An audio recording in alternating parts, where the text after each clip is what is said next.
భక్తినాదం తెలుగు ప్రేక్షకులకి నమస్కారం. ఈరోజు మన ఛానల్లో భక్తి వెనుక ఉన్న ఒక పరమార్థాన్ని, సృష్టిలోనే అత్యంతమైన పవిత్రమైన ఒక బంధం వెనుక ఉన్న అంతరార్థాన్ని తెలుసుకోబోతున్నాం. మిత్రులారా, ఈ ప్రపంచంలో మనం ఎంత సంపాదించినా, ఏ స్థాయికి ఎదిగినా, మనల్ని మోసిన నడుము, మన కోసం అరిగిపోయిన పాదాలు, మన ఆకలి కోసం కన్నీళ్లు కార్చిన కళ్ళు, వాటన్నిటినీ మర్చిపోతే ఆ దేవుడు కూడా మనల్ని క్షమించడు. ఈరోజు మనం చెప్పుకోబోయే కథ కేవలం ఒక కథ కాదు, నేటి సమాజానికి ఒక నిలువుట అద్దం. కథ చివరి వచ్చేసరికి మీ గుండె బరువెక్కుతుంది, కళ్ళు చెదురుతాయి. ఇది నా గ్యారంటీ. చివరి వరకు చూడండి, ఎందుకంటే ఇందులో మీ జీవితం కూడా దాగి ఉండవచ్చు. ఒక చిన్న గ్రామం. ఆ గ్రామంలో సీతమ్మ అనే ఒక అభాగ్యరాలు ఉండేది. ఆమెకి ప్రపంచం అంటే, సర్వస్వం అంటే తన ఏకైక కొడుకు కార్తిక్ మాత్రమే. భర్త కార్తిక్ చిన్నప్పుడే చనిపోయాడు. అప్పటి నుండి ఆ తల్లి జీవితానికి ఒకే ఒక గమ్యం, నా కొడుకు పెద్ద మనిషి కావాలి, నాలాగా వాడు కష్టపడకూడదు. ఉదయం 5 గంటలకే లేచి పొలానికి వెళ్ళేది. ఎండనక వాననక రెక్కలు మొక్కలు చేసుకునేది.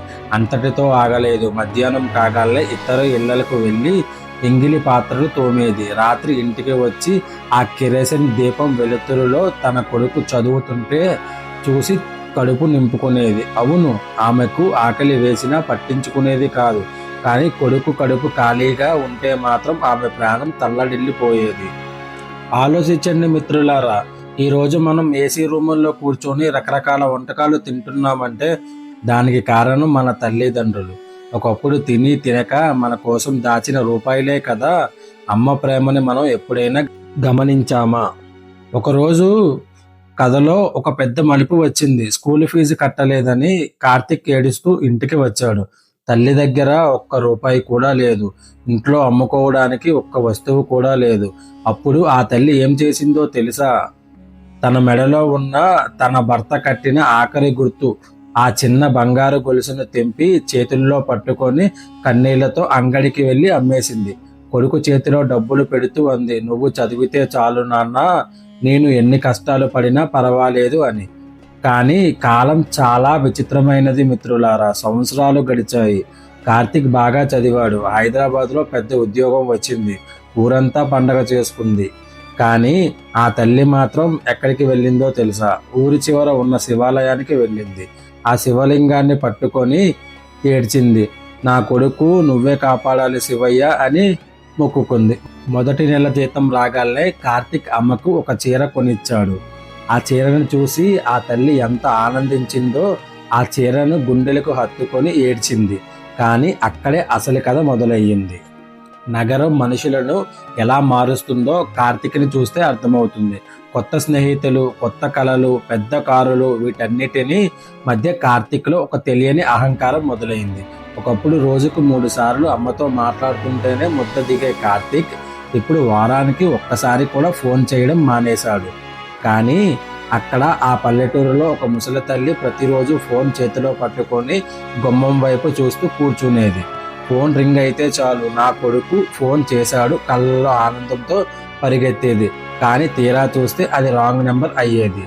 ఆ తల్లి గుండె ఎంతలా రగిలిపోయిందో ఊహించండి మీరే.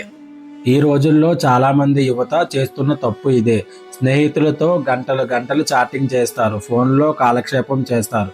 కానీ వారానికి ఒక 5 నిమిషాలు అమ్మతో మాట్లాడడానికి టైం ఉండదు. గుర్తుపెట్టుకోండి, మీరు ఫోన్ చేయకపోతే అమ్మ అలగదు, కానీ లోపలే కుమిలిపోతుంది. కార్తిక్ ఒక ధనవంతుల అమ్మాయిని పెళ్లి చేసుకున్నాడు.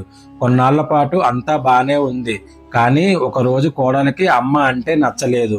మీ అమ్మ ఇక్కడే ఉంటే మన స్టేటస్కి ప్రాబ్లం, ఫ్రెండ్స్ వస్తే ఇన్సల్ట్గా ఉంటుంది అని కార్తిక్ చెవులో విషం పోయడం మొదలుపెట్టింది. మొదట ఎదిరించిన కార్తిక్ మెల్లగా భార్య మాటలకి లొంగిపోయాడు. ఆ దుర్మార్గుడు ఒకరోజు ఏం చేశాడో తెలుసా? అమ్మని కారులో ఎక్కించుకున్నాడు. ఆ తల్లి అమాయకంగా అడిగింది, ఎక్కడికి నాన్న అని. కార్తిక్ నోరు మెదపలేదు. కారు వెళ్ళి ఒక అనాథ శరణాలయం ముందు ఆగింది, వృద్ధాశ్రమం ముందు. ఆ క్షణం సీతమ్మ గుండె పగిలిపోయింది. తాను ప్రాణం కంటే ఎక్కువగా ప్రేమించిన కొడుకు తను అనాథను చేస్తున్నాడని అర్థమైంది. కానీ ఆ తల్లి ఎంత గొప్పదో చూడండి. కొడుకు ఇక్కడ బాధపడుతున్నాడో అని కన్నీళ్లను లోపలే దాచుకొని ముఖంపై బలవంతంగా నవ్వు తెచ్చుకొని అంది, జాగ్రత్తగా వెళ్ళు నాన్న అని. కార్తిక్ వెనక్కి తిరిగి చూడకుండా కారు స్టార్ట్ చేసి వెళ్ళిపోయాడు. ఎంతటి ఘోరం మిత్రులారా! కానీ పైన ఆ పరమశివుడు ఉన్నాడు కదా, ఆ తల్లి కన్నీరు పడినా ఏ ఇల్లు అయినా మనిషి బాగున్నట్టు చరిత్రలో లేవు. ఇక్కడే శివయ్య పరీక్ష మొదలయ్యింది. కార్తిక్ చేసిన పాపానికి శిక్ష అనుభవించే కాలం వచ్చింది. ఒక్కసారిగా కార్తిక్ ఉద్యోగం పోయింది. సరే అని బిజినెస్ పెట్టాడు. ఘోరంగా నష్టపోయాడు. అప్పులు పాలయ్యాడు. అంతవరకు కూడా ఉన్న స్నేహితులు నట్టెట్ట ముంచేసి వెళ్ళిపోయారు. ఇల్లు అమ్ముకోవాల్సి వచ్చింది. చివరికి ఏ భార్య మాట విని అమ్మను వదిలేశాడో ఆ భార్య కూడా కోర్టు నోటీసు ఇచ్చి విడాకులు తీసుకొని వెళ్ళిపోయింది. కార్తిక్ రోడ్డున పడ్డాడు. ఒంటరిగా ఏడుస్తూ రోడ్డుపై నడుస్తూ ఉంటే దూరంగా ఒక శివాలయం గంట వినిపించింది. అతని కాళ్ళు ఆ శివాలయం వైపు నడిచాయి.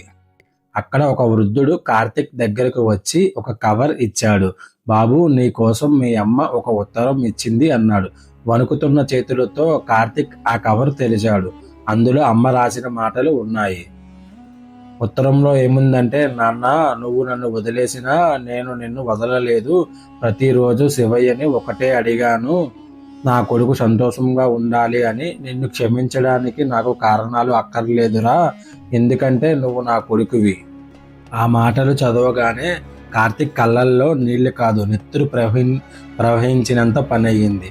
ఆ శివలింగం ముందు మోకాళ్ళపై పడిపోయి, అమ్మా, ఒక్కసారి రా అమ్మా, నన్ను క్షమించు అమ్మా అని గుండెలు పగిలేలా ఏడ్చాడు. కానీ ఏం లాభం?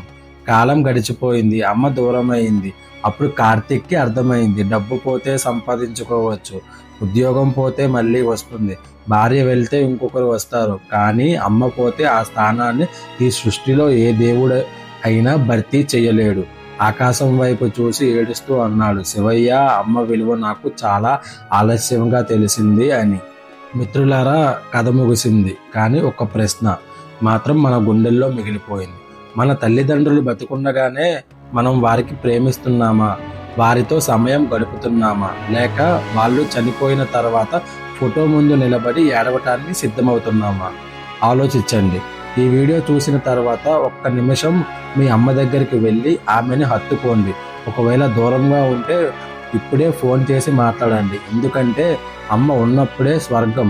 ఈ ఎమోషనల్ కథ మీకు నచ్చినట్లయితే నేటి సమాజంలో ప్రతి ఒక్కరికి కనువిప్పు కలిగేలా ఈ వీడియోని ఇప్పుడే షేర్ చేయండి.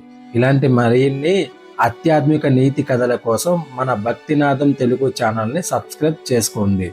స్వస్తి. ఓం నమః శివాయ.